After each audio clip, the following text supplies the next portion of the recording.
Bonjour à vous. Comme d'habitude, si cette vidéo vous a plu, un petit pouce, un abonnement, un commentaire pour me dire ce que vous en avez pensé, c'est important pour moi. Éventuellement un petit don, lien dans la description si mes vidéos vous plaisent, bien sûr, et cela me permet de publier régulièrement. Merci à tous de votre soutien à cette chaîne. Donc là, je vais vous parler de la fuite monumentale de l'état-major allemand qui a fait une gaffe gigantesque.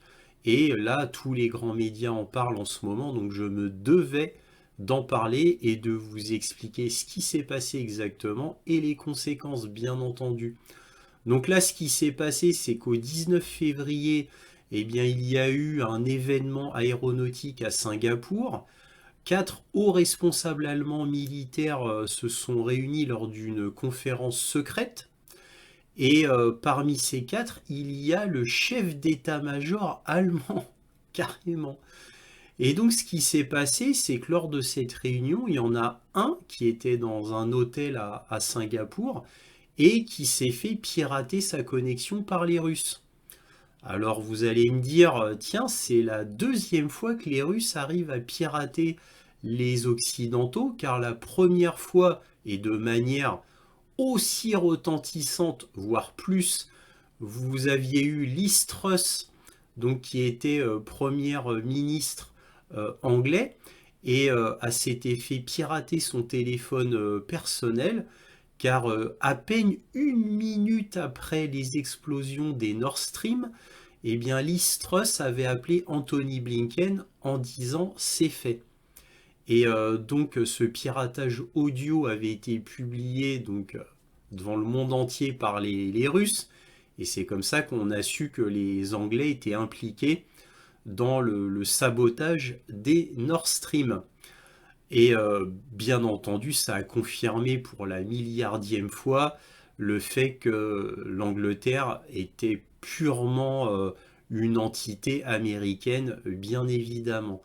Bref, donc là, deuxième fois par les Russes, donc deuxième piratage par les Russes, très grave aussi. Alors les Russes, ils ont attendu, puisque il s'est passé quelques semaines avant qu'ils divulguent cette information, ce piratage, pour qu'il y ait, je suppose, le plus de conséquences possibles. Bien sûr, ils ne l'ont pas publié immédiatement, attendant peut-être le meilleur moment pour le publier.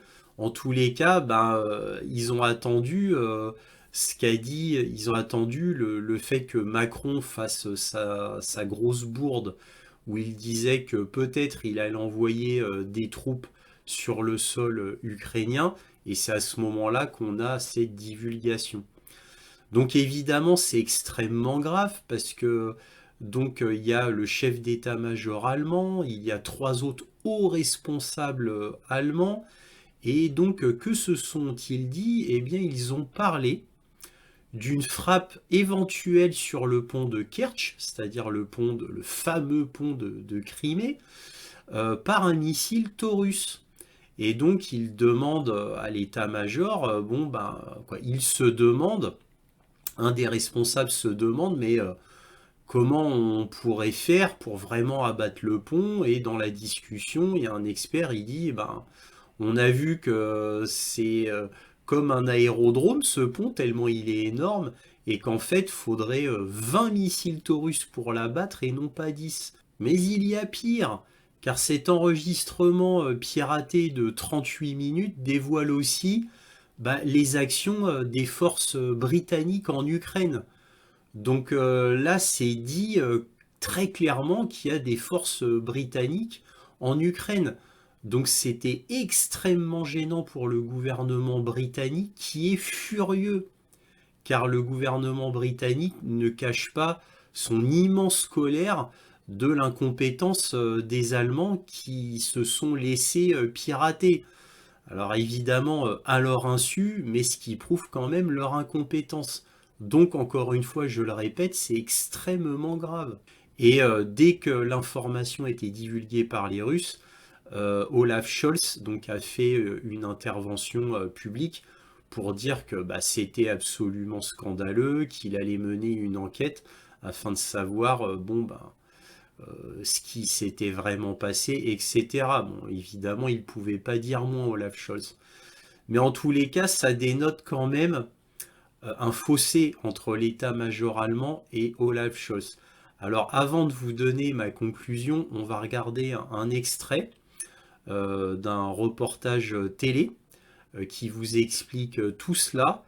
Et après, je vous donnerai ma conclusion pour vous donner les conséquences que cela va avoir. Alors, Bonjour mon général, vous me recevez? Bonjour. Je vais pouvoir vous connecter quand vous le désirez. Parfait. Il y a quelques jours, Ingo Gerhardt, le chef d'état-major de l'armée allemande, tient une réunion confidentielle, à distance, avec 3 autres hauts gradés de l'armée sur la guerre en Ukraine. Ce qu'ils ne savent pas, c'est qu'ils sont enregistrés. Quelques jours plus tard, leurs échanges très secrets sont dévoilés par la directrice de la chaîne russe RT, une proche du Kremlin. Si nous prenons la décision politique de transférer des missiles Taurus à l'Ukraine, quelles en seront les conséquences? Je vous serai reconnaissant avant de rencontrer le ministre si vous me dites non seulement quels sont les problèmes que nous avons, mais aussi comment nous pouvons les résoudre. Au sujet de la destruction du pont de Crimée, nous l'avons étudié et malheureusement nous sommes arrivés à la conclusion qu'il est similaire à une piste d'atterrissage en raison de sa taille. Par conséquent, il pourrait nécessiter non pas 10 mais 20 missiles. En visite au Vatican, la sidération du chancelier Scholz en dit long sur l'ampleur du scandale. Ce qui est rapporté ici est une affaire très grave. Toutes les dispositions sont prises pour que nous ayons des réponses concrètes, rapides, qui sont nécessaires. Alors même que le chancelier refuse formellement la livraison à l'Ukraine de ses missiles Taurus, capables de parcourir 500 km, le voilà démenti par son armée, elle-même piratée par Moscou. Le ministre de la Défense reconnaît une erreur. Si l'entretien avec ces officiers de l'armée de l'air a pu être intercepté, cela est dû à une erreur humaine. Tous les participants n'avaient pas sécurisé leurs échanges comme cela aurait dû être le cas.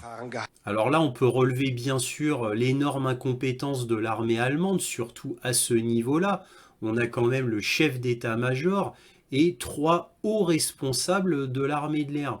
Donc c'est absolument flagrant qu'il y a une incompétence.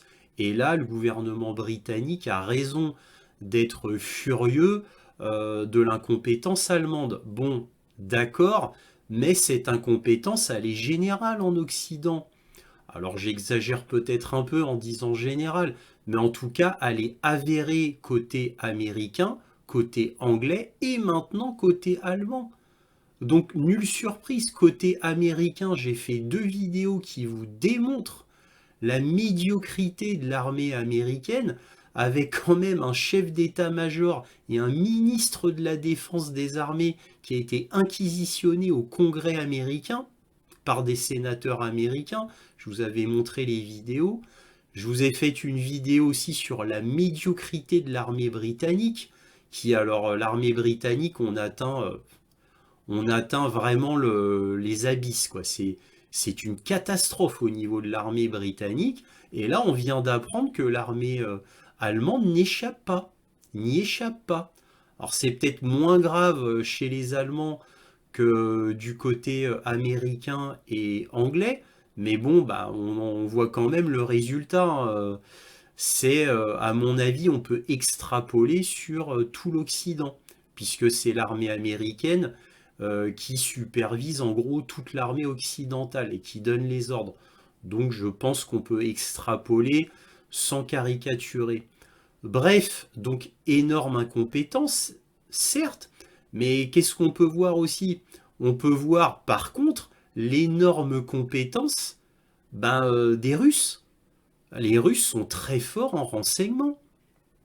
Alors on a le cas de Liz Truss, je vous l'ai déjà dit dans l'introduction, qui s'était fait griller. En plus, elle utilisait son téléphone personnel. Voilà, ce qui est vraiment, qui montre là, pour le coup, une incompétence absolument terrible. Surtout que, bien sûr, elle a été tenue au courant dès qu'elle a pris ses fonctions quant à la confidentialité extrêmement stricte qu'elle devait respecter. quand elle est devenue Premier ministre d'Angleterre. Mais elle n'en a pas tenu compte, bien sûr, certainement, tant elle était excitée de donner immédiatement la nouvelle à Anthony Blinken après la destruction des Nord Stream, en disant d'une voix fébrile c'est fait, toute contente qu'elle était, évidemment ne sachant pas qu'elle était écoutée par les services de renseignement russes.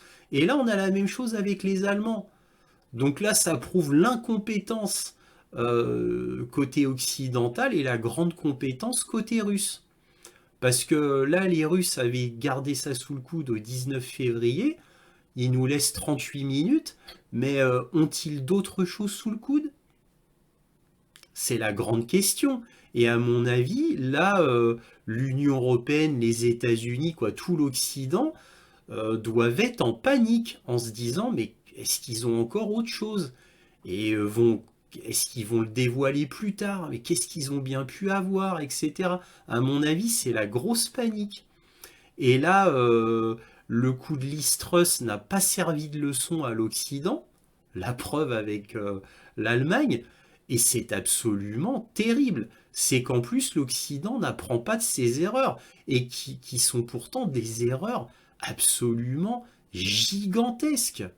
Le coup de Liz Truss, normalement, aurait dû être un pavé dans la mare. Et ils auraient dû revoir tout leur protocole. Mais non, ça continue comme si de rien n'était. Bref, donc on a ça. Mais on a aussi tout ce que cela suppose. Faut être logique. Si le chef d'état-major discute de cela, ça veut dire que le ministre de la Défense Pistorius, donc le ministre allemand, était au courant. Le problème, c'est que Pistorius, là, il joue les pompiers, il dit « Ah, moi, je suis pas au courant, c'est inadmissible, on va revoir tout ça, voilà, ils n'ont pas respecté le protocole. » Notez qu'il ne dit pas que c'est une invention. Tout le monde est d'accord pour dire que c'est factuel, authentique. Et ça veut dire quoi? Ça veut dire qu'Olaf Scholz, qui lui, de tout temps, a refusé de livrer des Taurus, déjà l'année dernière, il le disait, pour éviter que les Ukrainiens fassent d'énormes bêtises et tapent sur le territoire russe, je sais pas, peut-être Moscou, ce qui pourrait entraîner une guerre nucléaire. Il a raison, Olaf Scholz, il joue la prudence. Après tout, les Ukrainiens tiraient les Américains, ont fait des attentats à Moscou, sur le territoire russe, extrêmement graves et absolument odieux. N'oublions pas ce blogueur russe dans un bar-restaurant avec 30 personnes autour. N'oublions pas Dalia Dugina, la fille du grand philosophe Alexander Dugin, qui a été assassinée par le SBU ukrainien et balancée par la CIA dans le New York Times. Je vous en ai déjà parlé à maintes reprises de cette affaire. Donc en gros, les Ukrainiens, quand ils font quelque chose de ce goût-là, évidemment, il y a les États-Unis derrière. Ça m'étonnerait que les États-Unis n'aient aucun contrôle sur l'Ukraine. Bien sûr qu'ils ont un contrôle. Donc quand les Ukrainiens font quelque chose, c'est avec, évidemment, l'agrément des États-Unis. Alors peut-être pas pour tout, peut-être que les États-Unis n'ont pas un contrôle total non plus, mais sur les choses importantes, certainement. N'oublions pas que sans les États-Unis, il n'y a plus d'Ukraine. Et d'ailleurs, là, c'est un petit peu le cas, là, hein. C'est pour ça que tout l'Occident est en panique. Donc bref, ça veut dire qu'Olaf Scholz, eh bien, est un peu seul, un peu solitaire, car on a un Pistorius qui, lui, est très en avant pour livrer des armements à l'Ukraine, aller toujours plus loin. Et on a la folle furieuse Anna Baerbock, qui est la ministre des Affaires étrangères allemande, qui elle est complètement dingue et qui a été déjà mise au pas par Olaf Scholz, parce que l'année dernière, elle avait déclaré que l'Allemagne était en guerre contre la Russie. Vous imaginez, hein, c'est une ministre des Affaires étrangères, hein, elle vient du parti écologiste. Elle est d'une incompétence terrible, elle a fait des gaffes égales à Kamala Harris, elle a dit des choses absolument énormes. Bref, elle est complètement stupide et pourtant aller à ce poste-là. Mais bon, dans le monde occidental, vous vous doutez bien qu'on place pas des gens comme ça pour leurs compétences, mais pour leur loyauté, évidemment. Et puis, est-ce qu'Olaf Scholz, on lui a donné le choix de nommer cette personne? Parce que paraît-il qu'ils ne se sont jamais entendus, qu'ils se détestent. Pourquoi Olaf Scholz l'aurait nommé? Grande question, et qui n'aura jamais de réponse d'ailleurs. Mais bon, vous voyez le tableau. Donc on a un Olaf Scholz qui essaye d'être raisonnable, d'être prudent, et il a raison. Et éventuellement, Olaf Scholz essaye de voir plus loin. Car quand la Russie sera complètement victorieuse, qu'est-ce qui va se passer? Et son pays, qui est en pleine dégénérescence, et qui est en pleine crise énergétique, avec des grandes compagnies allemandes qui quittent l'Allemagne pour aller aux États-Unis. Il voit son pays s'écrouler devant ses yeux, Olaf Scholz. Alors bon, peut-être que c'est un traître à l'État allemand, mais il est peut-être pas traître au point de ne rien faire en voyant son pays en train de s'autodétruire. Parce que c'est de l'autodestruction, hein. Il n'y a pas un flingue qui est mis sur la tempe d'Olaf Scholz, hein. Donc peut-être qu'il a des remords et qu'il se dit ouais, là ça va un peu trop loin quand même. Donc et peut-être qu'il a eu un cas de conscience et qu'il maintenant il change d'avis, il se dit bah quand la Russie sera totalement victorieuse et que Trump sera au pouvoir, nous on sera seuls et qu'est-ce qu'on va faire? Donc peut-être voit-il plus loin et se dit bah peut-être que maintenant je suis passé pour un traître, maintenant j'ai envie de passer pour un héros qui a redressé l'Allemagne. Qui sait? Peut-être qu'il se dit ben j'aimerais bien rouvrir les Nord Stream, redonner de la grandeur à l'Allemagne grâce à un gaz pas cher, tout simplement, parce que ça tient qu'à ça, hein. Ça va faire revenir les entreprises allemandes en Allemagne, au lieu qu'elles aillent s'exiler aux États-Unis, réindustrialiser l'Allemagne, et oui, qui a perdu beaucoup son industrialisation du fait de cette crise énergétique, et faire que bon, l'emploi revienne à la hausse, que tout aille mieux pour l'Allemagne, bref, tout simplement. Peut-être voit-il plus loin, tout simplement. Mais par contre, on voit que son état-major, et en particulier Pistorius, on voit qu'il y a quand même des dessins un peu machiavéliques qui se font derrière son dos. Voilà, c'est bien possible, hein. Donc, l'histoire nous dira ce qu'il en est, mais en tous les cas, il n'y aura pas de Taurus livré à l'Ukraine. Bref, voilà les conséquences. En tous les cas, on a un gouvernement britannique qui est totalement furieux. Évidemment, comme Olaf Scholz précédemment a balancé aussi la France en disant que non seulement il y avait des soldats britanniques qui manipulaient les lance-missiles, mais aussi des soldats français qui manipulaient les lance-missiles. Donc on a une discorde au sein de l'Europe qui devient très grave. On a des Anglais furieux contre l'Allemagne, on a la France furieuse contre l'Allemagne. Donc ça commence à être très très très difficile au sein de l'Union européenne. Et évidemment, tout ça est de très mauvais augure pour l'Ukraine, cela va de soi. Bon allez, j'arrête là. Si cette vidéo vous a plu, un petit pouce, un abonnement, un commentaire, éventuellement un petit don, lien dans la description. Et toujours, bien sûr, soyez curieux.